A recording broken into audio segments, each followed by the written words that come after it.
получится ли у украинцев сделать второй кризис. Вот я убежден, что в их планах сейчас вторая волна нефтяного кризиса. Они отвечают за узкий участок работы, за узкую сферу. Например, информационная безопасность. И они делают все, чтобы защитить свою узкую сферу. Когда им говорят, что, а если мы перейдем на 5G, у нас вся экономика взлетит. Они говорят, нас это не касается. А Зеленский постоянно, Киев, постоянно бомбит именно Каспийский трубопроводный консорциум. Трубу, которая дает нефть румынам, которые из этой нефти делают бензин для Украины.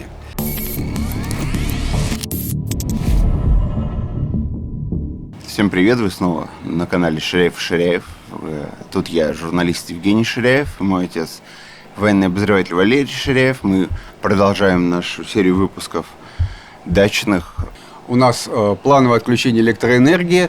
Пришлось прибегнуть к генератору. Если вы слышите какие-то посторонние шумы, приносим свои извинения за качество звука. Да, тут ничего сделать не можем. Европа от жары изнемогает, а в России лето выдалось прохладным и даже совсем прохладным, да. Но мы, тем не менее, продолжаем наши дачные записи. Продолжаясь наступление в северной части фронта, в Сумской области российские военные взяли населенный пункт Рыжовка. В Харьковской области 4 населенных пункта. Это Анискино, Ивановка, Щербаковка и Водяное. В ДНР взяли важные населенные пункты, о которых ты не раз упоминал, Васютинская и Торецкая, а в Запорожской области Новое Поле. В процессе боевых действий образовалось довольно много карманов, которые российская армия стремится спрямить, что называется, схлопнуть, забрать эти территории. Но есть и много изгибов границы, просто конфигурация границы такая, что там и боевые действия не идут, но в принципе они предлагают сразу уже выгодные тактические решения.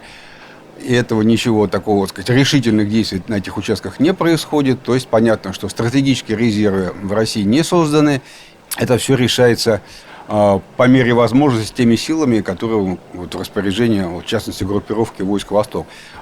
Часть населенных пунктов, о которых ты сказал, это как раз в том самом месте, где образовался карман возле Белого колодезя, да, о котором мы в прошлый раз говорили. То есть там вдоль реки целый набор таких населенных пунктов, один за другим идут, которые перерезают как раз горловину этого большого плацдарма украинского. И вот очередные эти населенные пункты были заняты. То есть судьба плацдарма становится все более и более тревожной для украинского командования. Самые активные боевые действия разворачиваются вокруг Дружковки. С запада через долину реки со стороны Красного Кута российские войска уже вошли в Петровку. Это следующие населенные пункты. Все ближе и ближе таким клином даются в занятой украинскими войсками территории, приближаются к Дружковке. И сейчас уже минимальная граница до улицы Туполева, Дружковки, у них 3,5 километра. А вот основное направление удара, которое от Константиновки, через Алексеево, Дружковку идут и так далее, там идут более широким фронтом, наступают, и из-за этого медленнее. И, в общем, вот между Алексеевой, Дружковкой и Константиновкой есть большое количество строений, в том числе и дачных всяких и так далее, которые обе стороны пытаются как можно больше захватить, и на них операция. Ну, в общем, там в самой Алексеевой Дружковке уже идут непрерывные бои в южной части. И вот, если считать от крайней точки, занятой российскими войсками там, то им до улицы Заборского в Дружковке 4 километра или 4,5. То есть получается, что с запада войска подошли к Дружковке быстрее, чем вот с основной точки, со стороны Константиновки. Ну, для меня это несколько неожиданно такое развитие. Я всегда то направление рассматривал как вспомогательное. Но вот получилось вот так. Отдельно надо сказать про Добропольское направление. Это место тоже, где идут самые активные боевые действия, так сказать, в отличие от других мест, которые на этой неделе ничем не отличились. Вооруженные силы России там прошли приличное достаточно расстояние, заняли несколько населенных пунктов, и вот в украинской прессе появилась версия, что это новый стиль управления Драпатова. То есть он, в отличие от Сырского, Сдают города? да, отходит, не города, Ну, в смысле, не населенные города, пункты. небольшие населенные пункты, отходит, спрямляет линию фронта ради того, чтобы не погубить большее количество людей в бесполезной, так сказать, обороне, а выстроить крепкую новую оборону на новой линии обороны. Вот якобы вот на Доброполье так сделано, потому что напротив Доброполья ВСУ сейчас сосредоточили крепкий ударный кулак. И, в общем, никто там дальше отступать не собирается. Но, тем не менее, вот несколько населенных пунктов они сдали довольно легко. Будущее, кажется, окончательно наступило. Но вряд ли кто-то представлял его именно таким. Если показать наш сегодняшний день любому человеку из, допустим, 90-х, думаю, он испытал бы очень много самых разных чувств. Но нам в этом будущем жить. Поэтому стоит разобраться, как использовать инструменты, которые оно нам дает. Главный из них сейчас – это, конечно, нейросети. Человеку из прошлого и в голову бы не пришло, что у каждого под рукой будут эксперты по всему. Хочешь, табличку или отчет соберут, хочешь, подскажут, где ты ошибся в расчетах. А нейросети делают все это почти бесплатно и дают прибавку к зарплате до 56%. По статистике, специалисты с навыками работы в AI могут получить в 1,5 раза больше. Научиться так продуктивно использовать ИИ в работе и повседневной жизни можно на курсы нейросети на практике для себя, работы и бизнеса от Академии Эдисон. За 2 месяца вы разберетесь, как с помощью нейросетей искать и анализировать информацию, работать с текстами и изображениями, автоматизировать рутинные задачи и экономить свое время. В программе больше 120 текстовых и графических ИИ-сервисов, включая ChatGPT, Яндекс.GPT и Midjourney. Вы научитесь правильно формулировать запросы и сразу закрепите знания на практике. В курсе 22 практических задания. Доступ к материалам останется у вас навсегда, а в течение года можно будет обратиться за помощью к личному куратору. После обучения вы получите удостоверение о повышении квалификации. Переходите по ссылке в описании или к QR-коду на экране. А по промокоду Ширяев вы получите скидку 65%. Прошло уже больше недели с тех пор, как сменилось руководство, в том числе в группировке войск «Восток». Что сейчас делает группировка войск «Восток», Днепр? В полосе действия группировки войск «Восток», где уже сменилось командование, как и всегда мы говорили последние недели, восточнее Терноватого по направлению от Великомихайловки на Камар и даже далее развивается наступление вооруженных сил Украины. Они продвинулись на приличное расстояние до 2 километров, на широком фронте до 15 километров.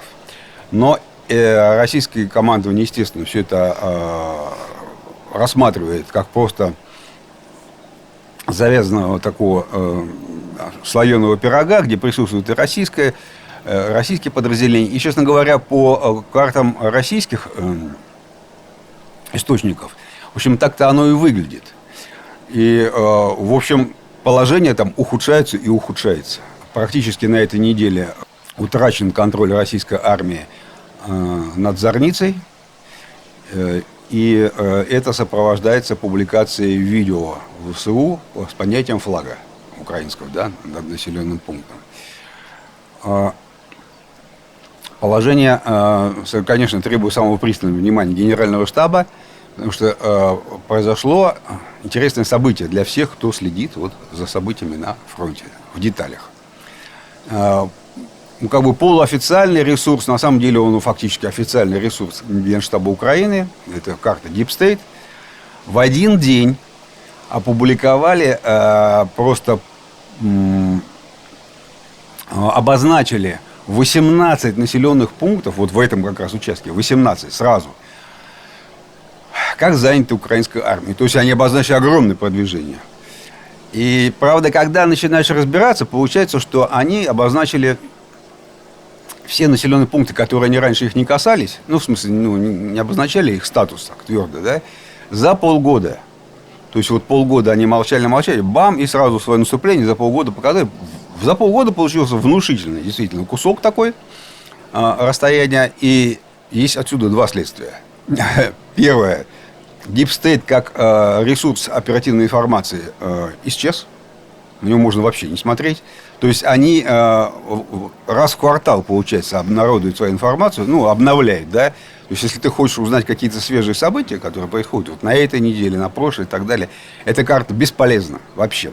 То есть можно забыть про нее, хотя я, честно говоря, давно уже прекратил в нее заглядывать. Но сам факт, что 18 населенных пунктов за один день обозначили как занятые, он важный. Конечно, это для эффекта. И второе, это явная совершенно попытка надавить на нового командующего, то есть начальник штаба Петр Николаевич Болгарев, генерал-лейтенант, стал теперь на место Иванаева. Ну и вроде как там сейчас легкий стресс в войсках, меняется командующий и так далее, все. И в этот момент вооруженные силы Украины пытаются продвинуться и максимально поймать выгодную ситуацию для себя. Не то, чтобы российская армия в замешательстве, конечно, нет. Но всегда смена командующего может сопровождаться такими вещами, как взаимонепонимание, какая-то там... Смена команды. Смена команды, да, потери связи между подразделениями, даже до такого может дойти. То есть, в принципе, это такой чувствительный момент всегда. И вот в этот момент украинцы нанесли дополнительный удар, ну, как бы за 1 или 2 дня попытались по максимуму продвинуться. Ну, вот ситуация с Зиркой или Зорницей по-русски, да, она об этом говорит. И надо сказать, что подавляющая часть вот этих вот населенных пунктов, объявление об их занятии Украиной сопровождается публикацией в сети видео поднятия украинских флагов. Вот, соответственно, так же, как и действует российская армия в такой ситуации. Вот, поэтому ясно, что Болгарев поставлен в очень тяжелую ситуацию сейчас, как бы сложную. Посмотрим, как будет он в ней себя вести. Поскольку командующий группировкой войск «Восток» для меня человек новый, ну, я все-таки больше смотрел за биографией его предшественника, я не знаю правильного ударения. Болгарев он или Болгарев, тут, если что, прошу прощения. В группировке войск «Восток» произошло одно еще достаточно неожиданное событие, потому что там-то теснит украинская армия, а здесь по направлению на Орехов она как бы всегда была в продвижении, да? И тут неожиданно с юга в Орехов проникли бойцы группировки войск Днепр Михаила Юрьевича Теплинского. Это не группировка войск Восток уже. Прямо снизу, с юга, там короткое расстояние. В общем, что там? Вот та самая малая Токмачка. То есть бойцы прошли через пригород Орехова, зашли в ее южную часть самую, потом пересекли реку и в малую Токмачку зашли с севера, с обратной стороны. Вот таким вот образом все произошло. Говорить о том, что там произошло полное, так сказать, закрепление, что уже, так сказать, там уверенно себя чувствуют войска, нет, этого нельзя. Сейчас начались сразу же отчаянные просто контратаки, и украинцы пытаются всеми силами выбить их. Но то, что войска зашли в Орехов, это первый раз. Такой вообще первый раз. Тоже, в общем-то, успех, надо признаться, да.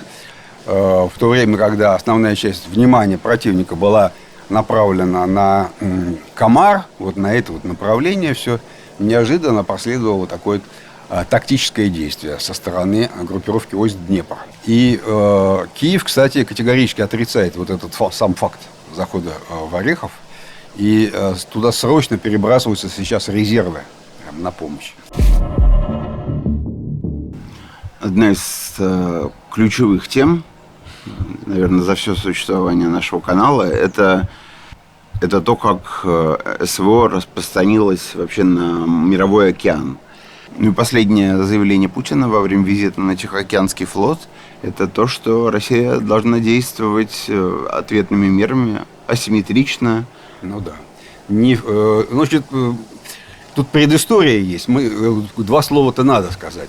В прошедшем месяце, значит, в Евросоюзе было принято решение, оно значит, соответствующим законом утверждено, там, решением Еврокомиссии, да, что все государства, входящие в Евросоюз и которые имеют свои собственные военно-морские силы, теперь имеют право захватывать корабли нейтральных стран с российским грузом. То есть неважно, какой флаг, там, какой угодно. Главное, что нефть на нем российская, они имеют право просто из-за этого факта захватывать нефть, продавать с торгов и деньги присваивать. То есть это, как я уже сказал там один раз, да, это каперство в чистом виде. Вот Елизавета, английская королева, Фрэнсису Дрейку, значит, давала каперские патенты. Он легально от имени государства имел право грабить испанские суда, и ему за эти подвиги потом дали адмирала, наградили. Сэрство, да, дали, наградили вот бриллиантовым орденом, там, в общем, все. Значит, вот то, что сейчас предлагает своим участникам Еврокомиссия, да, захватывать и продавать, это каперство в чистом виде, на самом деле. Но тут есть нюанс. Они не организуют процесс захвата и продажи, а предлагают.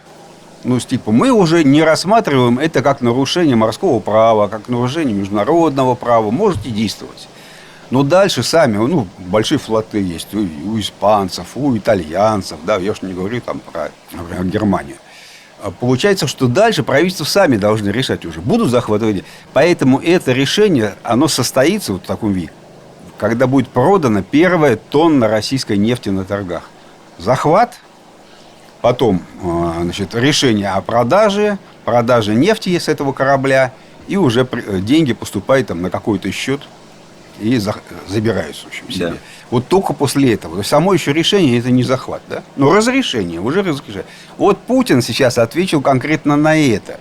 То есть он сказал, что принято решение, которое, ну, иначе как пиратским не назовешь. Тут спорить не спорит, так оно и есть.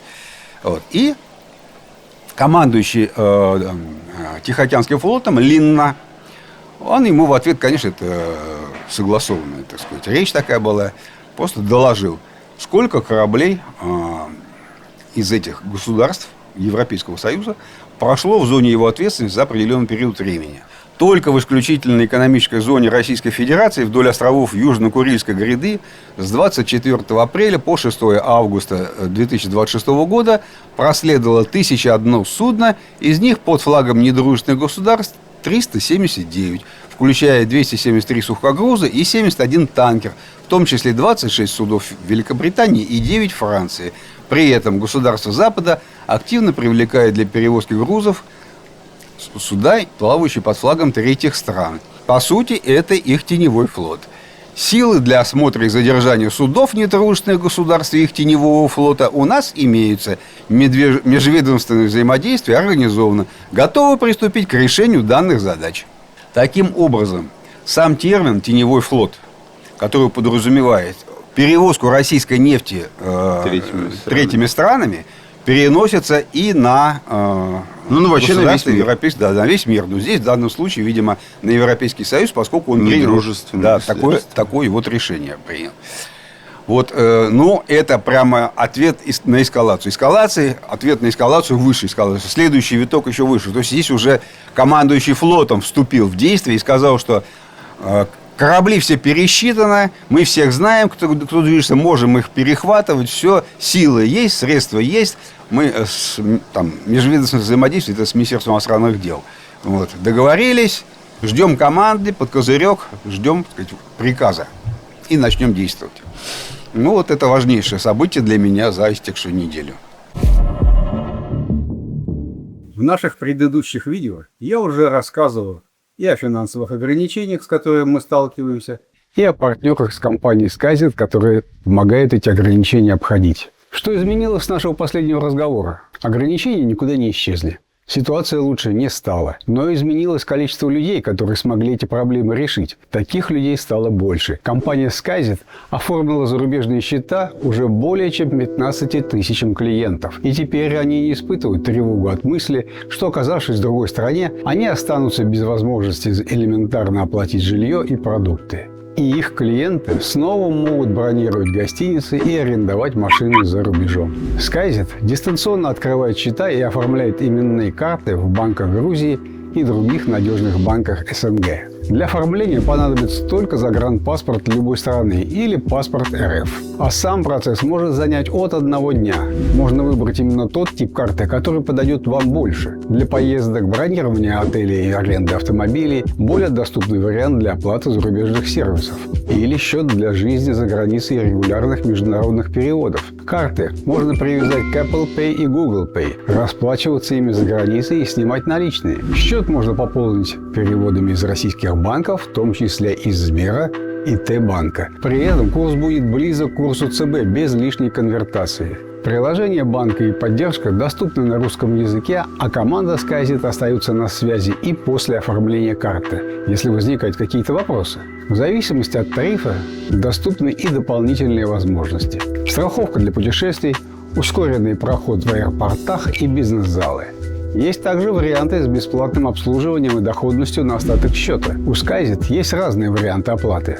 Можно оформить рассрочку или внести остаток уже после изготовления карты. А если счет открыть не получится, деньги вернут. Оформить карту или получить консультацию можно через удобного бота. По промокоду Ширяев действует скидка от 5 до 15 тысяч рублей. Она суммируется и с другими акциями SkyZet. Так что, если думаете о том, чтобы оформить зарубежный счет, переходите по ссылке в описании. В прошлом выпуске мы уже поднимали эту тему. Это, наверное, сейчас самое важное, что касается взаимных обстрелов тыла. Удары по портам, кораблям. Это Новороссийск, удары по Одесскому порту. Да, взаимные удары. В общем, мы продолжаем тему «Война на море». Потому что она прямо вот на первое место действительно вышла. С экономической точки зрения существенное значение имеет для обоих государств. Тут есть эпизод очень интересный, и для меня он представляет загадку. Я не знаю ответа на него. Значит, ситуация такая. Существует Каспийский трубопроводный консорциум. Это казахская нефть, которая из Казахстана аж идет в Новороссийск, и там, значит, загружается на танкеры. Владельцы этого Каспийского трубопроводного консорциума, в том числе с большими долями, это ExxonMobil и Chevron. Это американские компании. И американцы получают приличную очень прибыль от этого. А самое главное, эта нефть потом идет в Европу, а вовсе там не куда-то. И самое главное, что продажа этой нефти не приносит прибыли российскому бюджету. Вообще нет. Это казахская нефть. Казахстан платит за транзит. Ну, просто за то, что трубопровод по земле России идет. Это да. Но Казахстан никаких прибылей с этой нефти с России не дает, не делится. А Зеленский постоянно, Киев, постоянно бомбит именно Каспийский трубопроводный консорциум. Почему? Ну, это загадка. Понимаешь, какая штука? Мало того, что он принадлежит американцам, мало того, что он никакой прибыли в российский бюджет не идет, нефть оттуда поступает в первую очередь прямиком в Румынию. Прямо через Черное море, никуда не уходит. Она в разные места идет, но большая часть идет в Румынию. Там стоит 2 завода нефтеперерабатывающих, румынских. И оттуда бензин уже переработанный идет на Украину. То есть Украина бомбит трубу, которая дает нефть румынам, которые из этой нефти делают бензин для Украины. Кроме того, это американская нефть на самом деле. После продажи она прямо американская. Это уже не казахская нефть. Вот она, когда на корабль загрузилась, все, это уже американская. Ну, я тебе доложу, конечно, это загадка. Как можно бомбить месторождение, не месторождение, а нефтяную инфраструктуру союзника, ближайшего союзника, который дает нефть своему второму союзнику, Румынию, потому что у Румынии граница с Украиной, и оттуда идут огромные потоки товаров прямо в Украину. Румыния достаточно перекрыть границу и до свидания. Украина без половины импорта останется. И еще вдобавок ко всему, еще и перекрыть бензин для себя самого. Вот почему так поступал Зеленский, для меня вот загадка. У меня нет ответов вообще никаких. Это настолько сюр, это настолько нелогичное поведение военное. Причем это длилось годами, ну, по меньшей мере, долгими месяцами. Были звонки из Госдепартамента Зеленскому: прекратите. Он игнорировал эти звонки. И вот, наконец, звонит ему лично Джей Ди Венс и говорит: так, прекращай.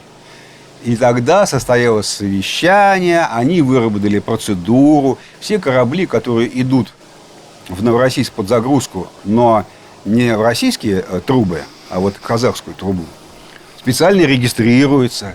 Украинцы теперь знают, что вот этот корабль, это вот нельзя трогать и так далее. Все. А и что, нельзя было раньше, что ли, наладить? Угу.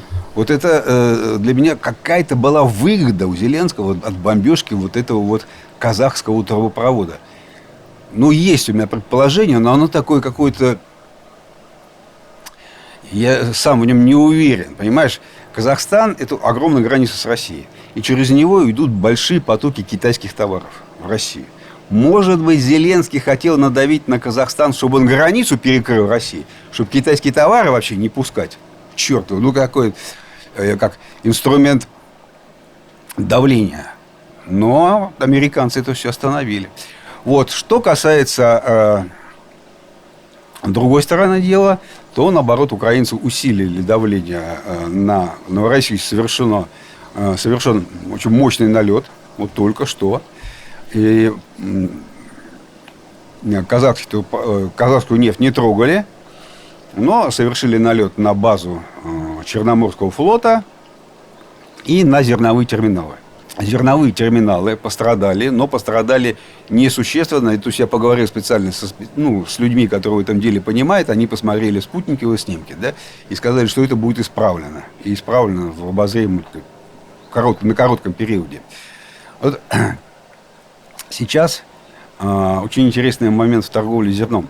Понимаешь, на Украине-то она вообще прекратилась, морская торговля. Только можно железной дорогой перевозить через ту же Румынию, кстати говоря. Вот, потому что российская армия на этой же неделе начала обстрел уже дунайских портов. Не черноморских, а тех, которые на реке Дунай. Значит, в Румынии. Дунай сильно обмелел.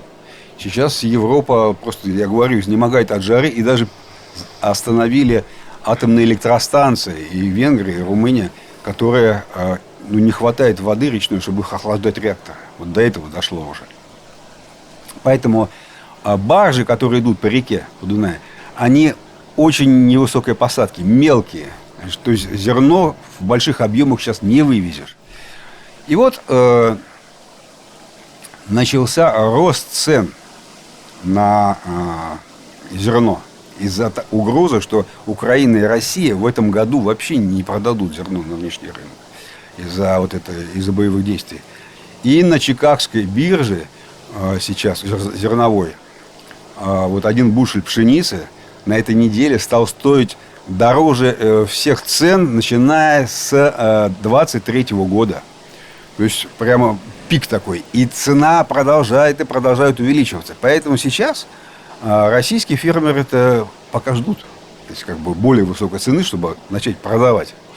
Поэтому это сейчас не так смертельно, но в общем и целом налет на зерновой терминал, он как бы является таким своеобразным ответом. Что теперь будет делать российская армия? Ну, понятно, что если будут расширять количество целей, если они будут пересматривать список целей, то, судя по всему, с портовых терминалов, которые вот в порту стоят, могут перейти на бомбежку элеваторов, зерновых элеваторов прямо в глубине Украины. Зерно горит.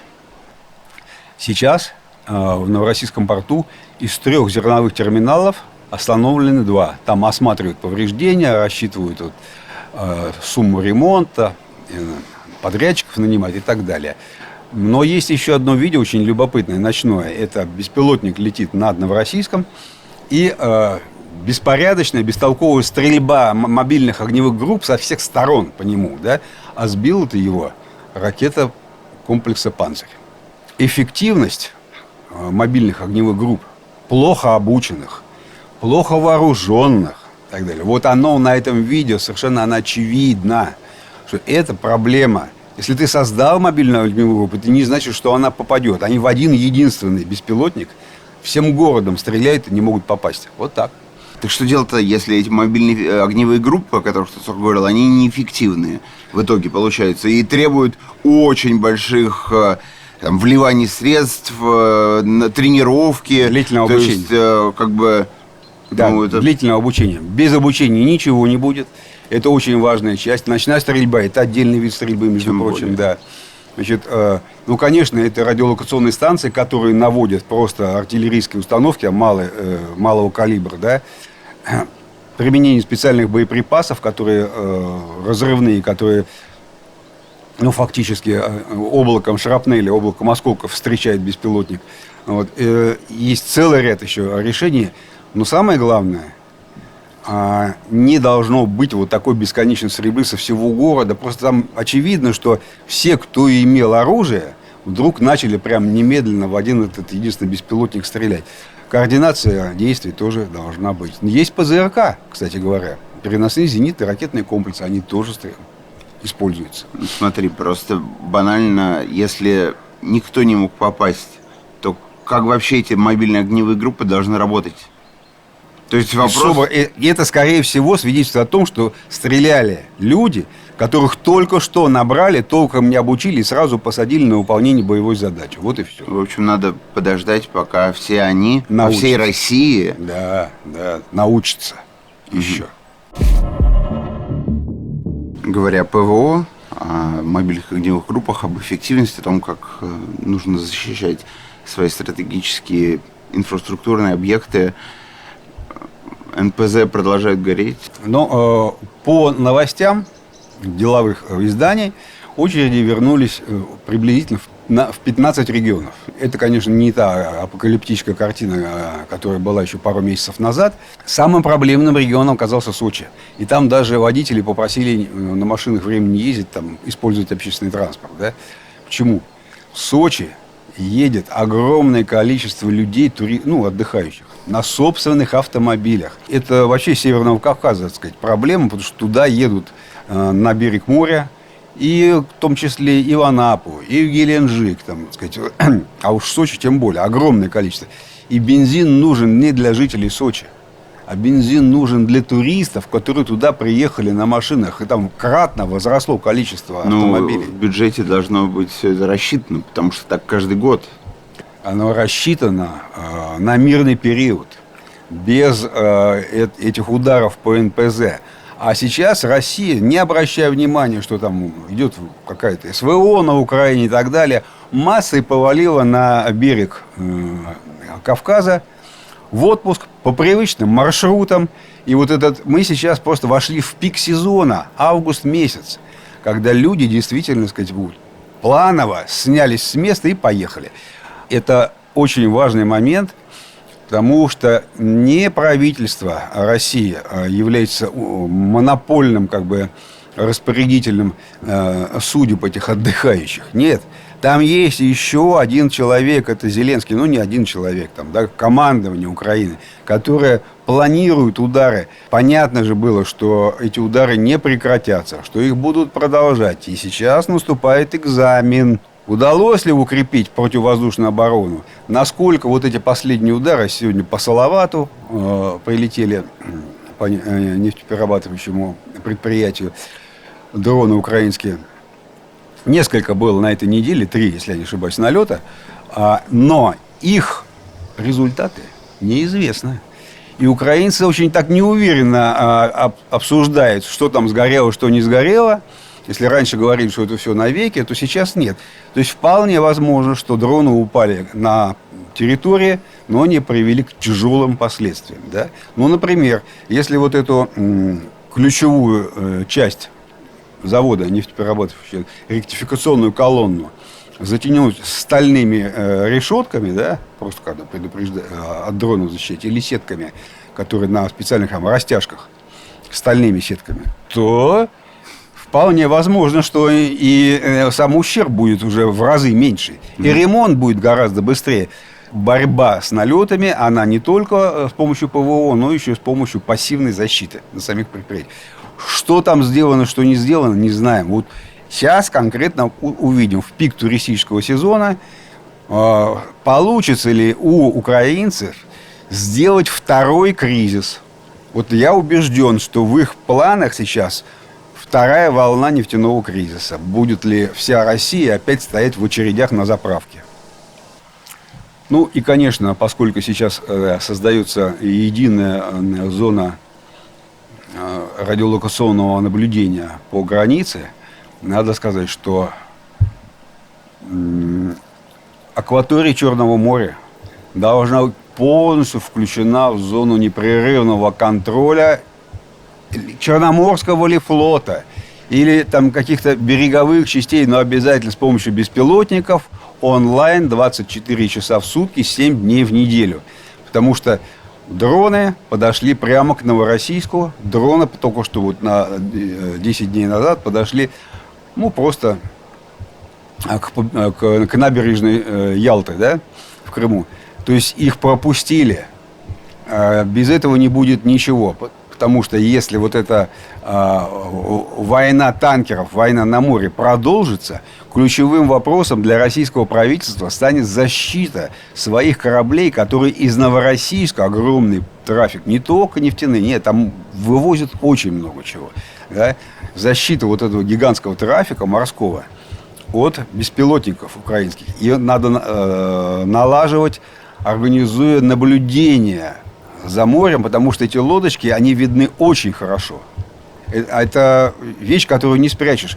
У них очень плохие мореходные качества. Они не идут против волны. У них сразу топливо в 3 раза быстрее заканчивается. Там они не могут маневрировать толком, когда начинается серьезное волнение. Они зависимы от погоды. Там много врожденных недостатков конструкции уже, которые просто физикой, гидродинамикой определены. В таких условиях, конечно, просто надо учиться видеть их. Как только увидел, половина вопросов будут решены. Какие действия российских военных в ответ на бомбардировки? Ну, прямо ожесточенная борьба идет, ответ на ответ, и асимметричный, зеркальный. Мы уже говорили о том, что рядом ударов мощных по торговым кораблям, которые идут от порта Большой Одессы, практически прекращена морская торговля Украины. Частично она сохранилась за счет вот обмелевшего Дуная. Все-таки там можно ходить. И на этой неделе обстреливались порты Дуная, в том числе Измаил. Это следующий этап, то есть полностью прекратить вывоз судами каких-либо товаров и прием товаров. Кстати говоря, украинцы получали и из Румынии бензин, вот с этих самых заводов, о которых мы говорили, тоже морем, тоже морским транспортом. Вот.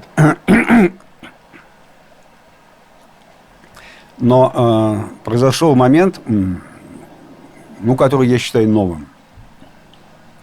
Дело в том, что до сих пор на Украине работали, и их никто не трогал, крупные металлургические предприятия, которые приносили серьезную очень валютную выручку.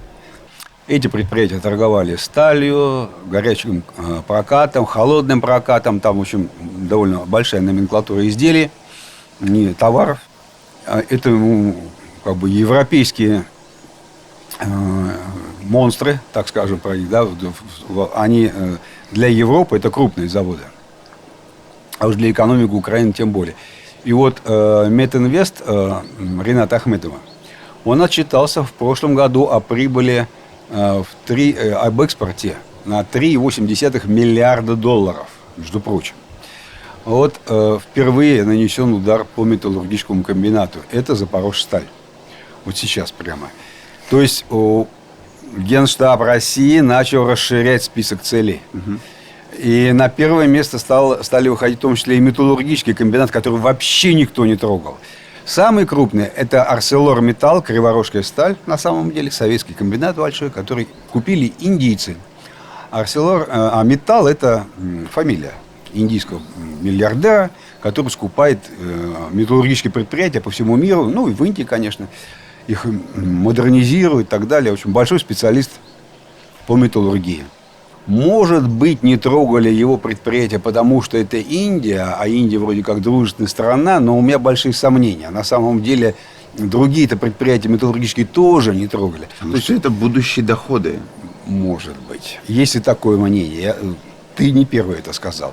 Но Самое первое, что в голову приходит. На самом деле, металлургии не трогали.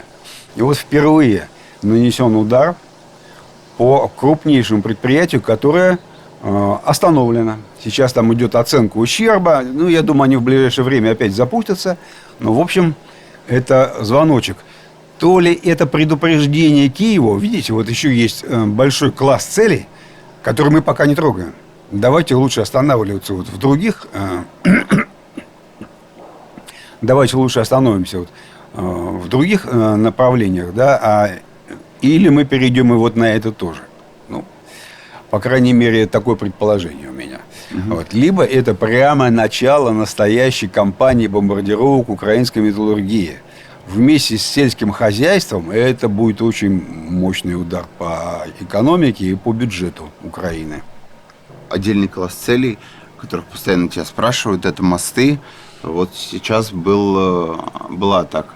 Ну, загадка сохраняется. Мосты через Днепр не трогают вообще. Хотя до запорожских мостов долетают даже авиационные бомбы.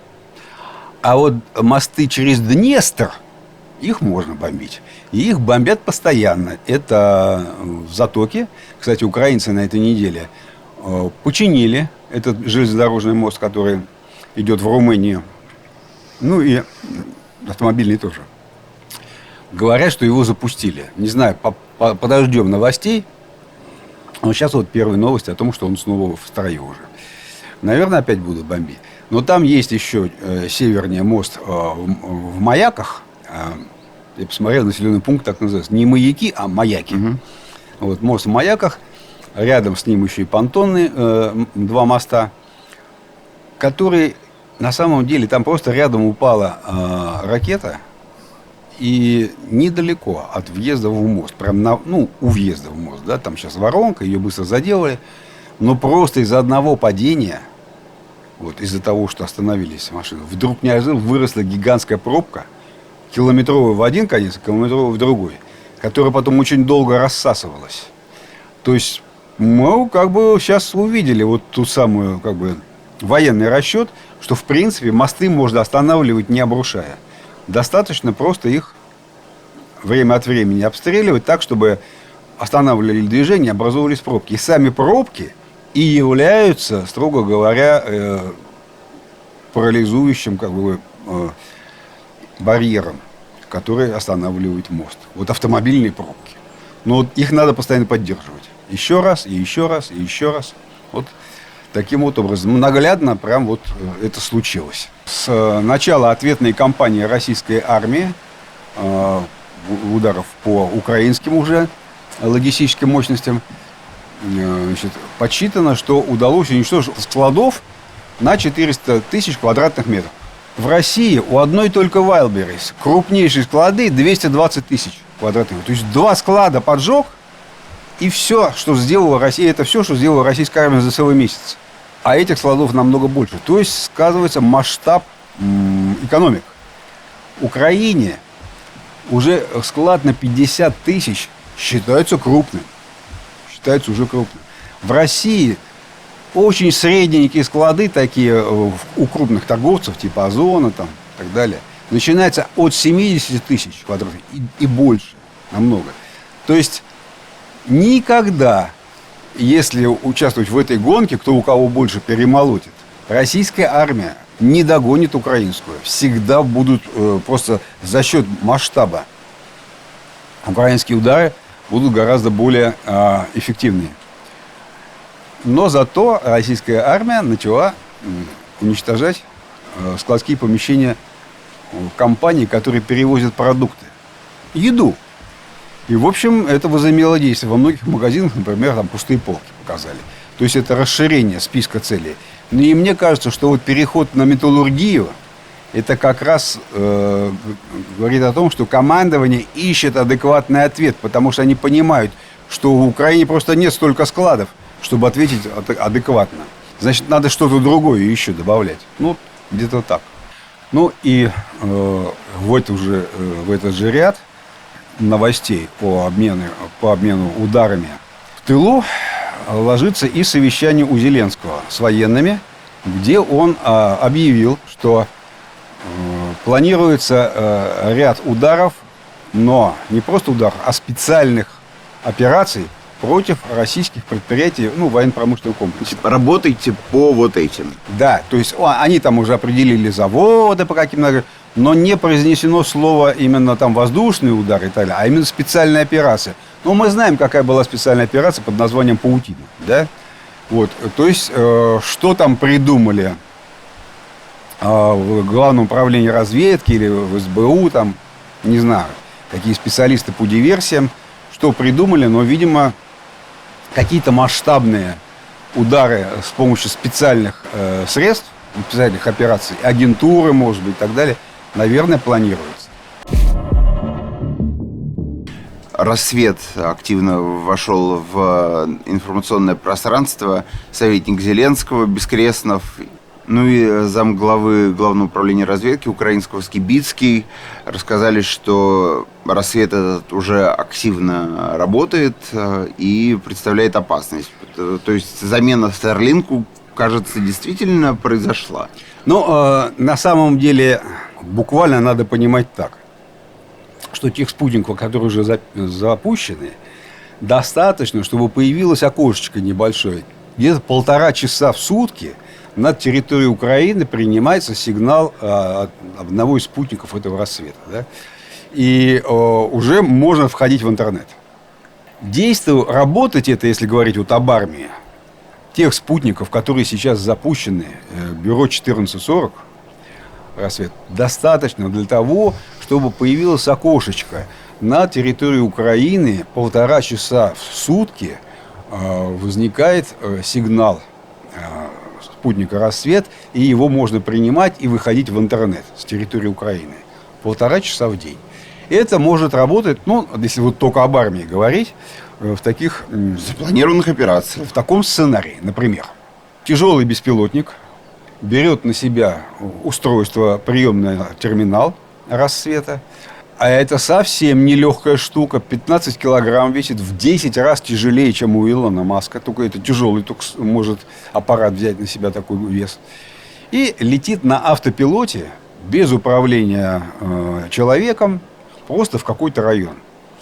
И так подгадать, что в этот как раз момент, когда он до этого района долетает, вдруг из-за горизонта вылетает спутник. И связываются с ним прямо вот он в интернет заходит. Ну и уже пилот его доруливает. Да, и в этот момент 1,5 часа этого выше крыши достаточно, чтобы ему найти цель, спикировать, там вот все как надо сделать. 1,5 часа для реализации боевого задания, ну, вот исчерпывающее время достаточно. Вот в таком сценарии, в принципе, уже могут работать. Экспериментально пробовать, там, получилось, не получилось, какие проблемы возникают, оборудование тестировать. Вот это все уже можно делать. Но, конечно, ни о какой полноценной группировке «Рассвета» говорить не приходится. Все-таки там около 300 аппаратов должно в минимальной конфигурации по всему земному шару вращаться вокруг Земли, чтобы Украину покрывать. Есть такие суждения, часто их можно слышать, о том, что ну вот у Илона Маска 10 тысяч аппаратов. 10 тысяч. А у китайцев 1000 парусов есть проект. У них там еще больше будет. Ну, какая-то может быть конкуренция у «Рассвета». Но нет. Существует проект еще на том же примерно в окошке стартовом был вместе с Илоном Маском OneWeb, который должна была войти Россия, и которую зарубила ФСБ в свое время, а так бы сейчас у России уже своя полноценная группировка бы была, которая предполагала точно такое же небольшое количество аппаратов. Этого достаточно для крупных потребителей. Что имеется в виду? Поезда, самолеты, армейское командование высокого какого-то уровня достаточно, да, или даже не обязательно высокого. Или, например, защищенные линии связи правительственной, банковские структуры. Вот эти все крупные потребители, для них этих спутников достаточно. Но не простой человек, вот как вот ты вот решил себя поставить. Для тебя Илон Маск только, если ты в Европе там живешь или где-то в другом месте. Но сейчас мы увидели, что вот только что пришла новость.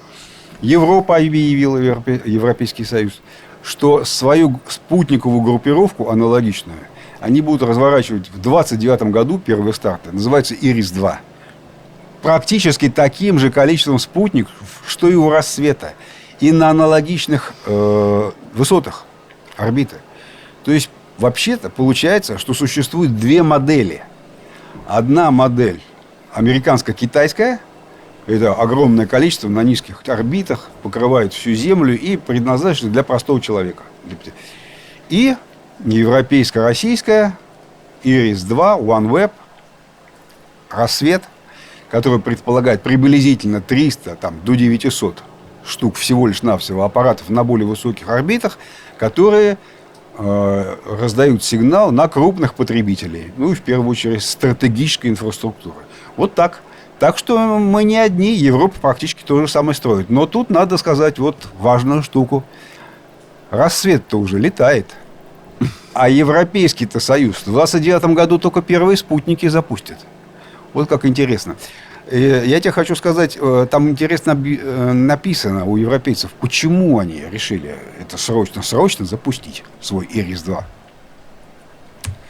Для получения независимой спутниковой группировки связи, сугубо европейской, ни от кого не зависящей. То есть вот поведение Трампа сейчас в ходе вот этого российско-украинского конфликта, все эти терки с Украиной, отдайте мне Гренландию, я нападу на Данию, они европейцев напрягли. Они поняли, что полагаться на американскую систему связи исключительно, в случае чего, чревато. Надо бы и свою иметь. И вот тебе результат. Европа тоже строит. Ну смотри, просто ты же не знаешь условия тех переговоров. Возможно, это была очень невыгодная для России история, когда OneWeb мог действительно диктовать свои условия, мог навязывать невозможность контроля в случае в одностороннем порядке отключения, какой-либо бэкдоры и так далее. Ну не просто же так взяли и отказались. Вот сейчас в России отказались от системы 5G интернета. Потому что все частоты главные для 5G заняты армейским оборудованием. Все, понимаешь? Разговоры у меня были с источниками вполне компетентными в этой области. Я не свои слова просто... Я не на месте все это родил, этот взгляд, абсолютно. Если у тебя есть техническая политика в государстве, конечно, ее должны осуществлять люди, которые вот в этом конкретном деле обладают наибольшими компетенциями. Они отвечают за узкий участок работы, за узкую сферу. Например, информационная безопасность. Понимаешь? Узкая сфера. И они делают все, чтобы защитить свою узкую сферу. Но когда им говорят, что, а если мы перейдем на 5G, у нас вся экономика взлетит. Они говорят, нас это не касается. У нас есть вот наша компетенция. Все. Дальше должен решать уже кто-то, президент, как примирить эти два противоречия. Ну, строго говоря, вот решение принято, но мы знаем, что у нас в России-то вообще, в принципе, охранительная политика превыше всего. В приоритете, да. Поэтому так получилось. Это не случайная история вовсе даже. Вот, извини меня, почему Индия согласилась OneWeb строить, там Франция согласилась присоединиться и так далее, а Россия отказалась. Другие страны не боятся. Бразилия готова уступить. Если бы мы были прям вот как все. Нет, мы уникальные в этом смысле. Ну, спасибо, что посмотрели наш очередной выпуск. Поставьте лайк этому видео, пожалуйста, и подпишитесь на канал, потому что, очевидно, у нас людей гораздо больше смотрят, чем тех, кто подписан на этот канал. Да, вот 2 года скоро уже нам будет. А удивительное дело, у нас подписчиков просто намного меньше, чем людей, которые каждый выпуск смотрят. Ну так подпишитесь. Ну и приходите, как всегда, в Telegram, Boosty, на Twitch. По средам, стримим. Все, всем пока. До свидания.